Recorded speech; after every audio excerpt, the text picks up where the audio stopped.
नमस्कार, स्वागत है आपका कैपिटल टीवी में। दिल्ली के सीएम अरविंद केजरीवाल यूं तो अपने बिना सर पैर वाले बयानों से चर्चा में रहते हैं, लेकिन इस बार केजरीवाल की ओर से कुछ ऐसा कह दिया गया है कि एक बार फिर से वो अपनी किरकिरी करा बैठे।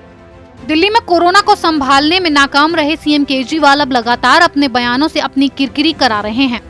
केजरीवाल कभी विदेश नीति पर ज्ञान देने लगते हैं तो कभी विमान नीति पर देश को सलाह देने लगते हैं, लेकिन अब सीएम केजरीवाल ने कुछ ऐसा कर दिया जिससे वो बुरी तरह से फंस गए और आलोचकों के निशाने पर आ गए। दिल्ली के सीएम अरविंद केजरीवाल की तरफ से कोरोना वायरस के सिंगापुर स्ट्रेन को लेकर दिए बयान के बाद विवाद छिड़ गया है। अरविंद केजरीवाल ने नए स्ट्रेन को खतरनाक बताते हुए सिंगापुर से आने वाली उड़ानों पर रोक लगाने की केंद्र सरकार से अपील की थी।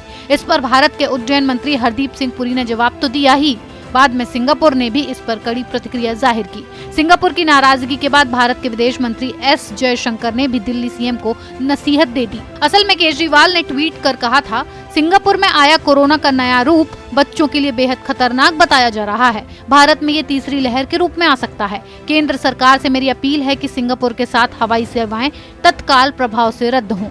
बच्चों के लिए भी वैक्सीन के विकल्पों पर प्राथमिकता के आधार पर काम हो। सिंगापुर ने इस पर आपत्ति जताने के साथ ही भारतीय हाई कमिश्नर को तलब कर लिया।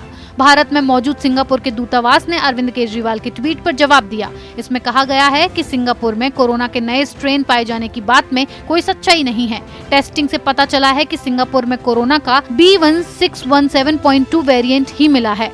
इसमें बच्चों से जुड़े कुछ मामले भी शामिल हैं। सिंगापुर की आपत्ति पर भारत ने कहा कि दिल्ली के मुख्यमंत्री के पास कोरोना वायरस के वेरिएंट या विमान नीति पर बोलने का अधिकार नहीं है।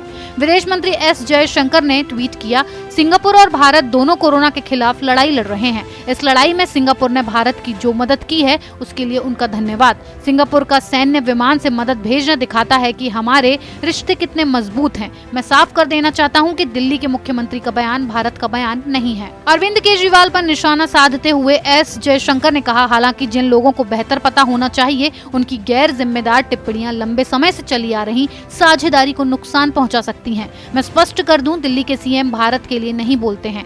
एस जयशंकर के इस बयान का सिंगापुर के विदेश मंत्री विवियन बालकृष्णन ने स्वागत किया है। विवियन बालकृष्णन ने ट्वीट किया, जयशंकर आपका शुक्रिया। आइए अपने अपने देशों की स्थिति को ठीक करने और एक दूसरे की मदद करने पर ध्यान दें। जब तक सभी सुरक्षित नहीं हैं, तब तक कोई भी सुरक्षित नहीं है। इससे पहले सिंगापुर के विदेश मंत्री विवियन बालकृष्णन ने दिल्ली के सीएम अरविंद केजरीवाल के ट्वीट पर प्रतिक्रिया जाहिर करते हुए कहा था, राजनेताओं को तथ्यों की जानकारी होनी चाहिए। कोई सिंगापुर वेरिएंट नहीं है। कोरोना संकट में भारत को मदद और ऑक्सीजन मुहैया कराने वाले सिंगापुर पर टिप्पणी करने की वजह से अरविंद केजरीवाल की सोशल मीडिया पर भी आलोचना हो रही है।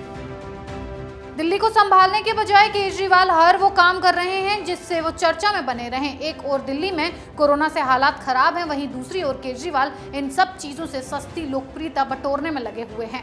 अगर आपको हमारी ये वीडियो पसंद आया हो तो उसे लाइक करें, शेयर करें, कैपिटल टीवी को सब्सक्राइब करें। अगर आपको हमारा वीडियो पसंद आया हो तो इसे लाइक करें, हमारे चैनल को सब्सक्राइब करें और हाँ, बेल आइकन दबाना ना भूलें ताकि आप तक हमारे वीडियो की नोटिफिकेशन पहुंचती रहे।